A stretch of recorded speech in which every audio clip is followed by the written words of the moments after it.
And my director is just informing that my colleague Elijah Uko, of course, he's also part of the entire team that is providing a 360 degrees vantage view of these proceedings. He is in Naiberi, Uasin Gishu County. We'll hopefully be linking up with him because of network issues, just to understand what is happening on the ground. But you can see now the senior members of clergy have seated. So Elijah Uko, we understand that he's on standby right now. Elijah, we can see where, just give us a sense of exactly where you are and what should be happening at that particular point in Naiberi. Good morning. We're coming to you live from Naiberi in the county of Uasin Gishu. And let me apologize, there's so much wind here, but we will try to be as loud as possible between me and my colleague Elijah. There might not be very heavy activity going on here at this Naiberi farm that belongs to the late Kelvin Kiptum.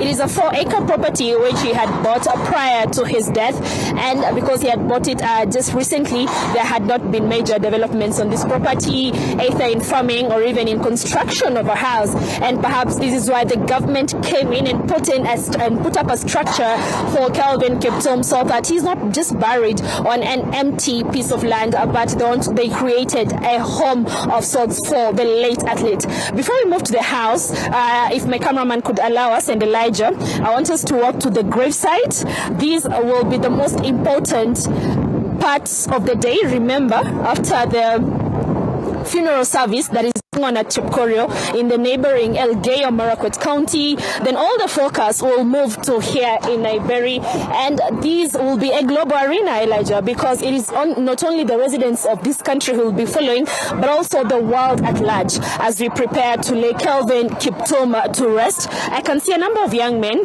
just preparing his gravesite. Elijah. For sure, I want to welcome all our viewers from wherever they are watching us. The last final touches are being put in place. Currently, we are seeing the graveyard of Kelvin Kiptum being prepared. There are several gentlemen here who are putting in the hard yards, trying to make sure that the graveyard is complete and is done on time. And the environment over here is quite beautiful. The job that has been done on this particular piece of land is quite remarkable, considering the time frame that they had to complete the job. The house is also looking spectacular. We'll be having a tour of the house later on, and we'll be giving you live pictures of what exactly was done to the house. It's a furnished house, fully furnished, and the government is also building his father's house, which is not yet complete, but the foundation is done, which is also good, and it's a good way of remembering and seeing off a legend who has had a short but a remarkable career in the world of athletics. Yeah, no doubt, Elijah. And just to give you a perspective of how this gravesite will be, I'm now joined by my colleague Bernard Rotich from the Daily Nation.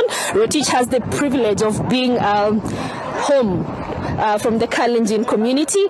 Rotich, if you could just talk to us about the gravesite, how do you guys prepare it, where do you locate it, and what informed this gravesite to be just a few meters, is it on the right hand side of the house that the government has put up for the family of the late Kiptum? Thank you so much, Lois.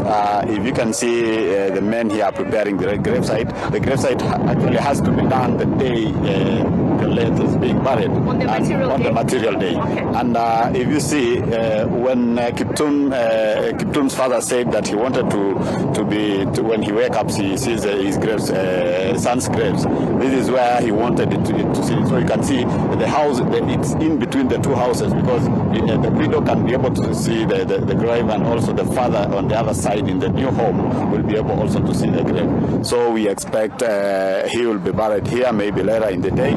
But this is how the father wanted to be, because the family has to locate where their son has to be buried.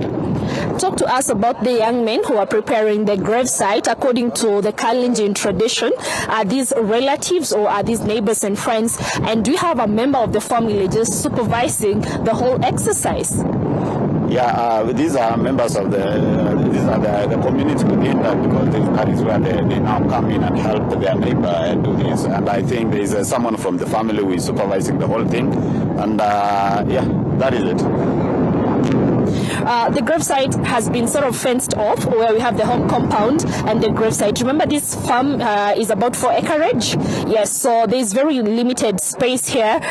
What sort of picture would we be having in the afternoon? Because everyone would want to sort of just see off Kiptum to his gravesite, and you know the traditional way of doing things, kuchota mchanga na kumsindikisha. How will that be managed? Because I understand we are looking at a crowd of over 10,000 persons at Chepkorio grounds, where the ceremony will be before they head here to the late Kiptum. I think it will be a family affair. Very few people will be coming here, and of course the dignitaries. You remember we have the World Athletics President who is here also.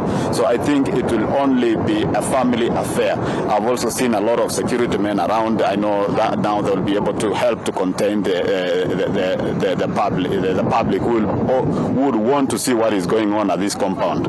Many would want to come and see the house that actually took 7 days to be completed. So many will be curious to see what is happening at the compound, but we thank God because there is a fence that will be able to restrain them. Yeah.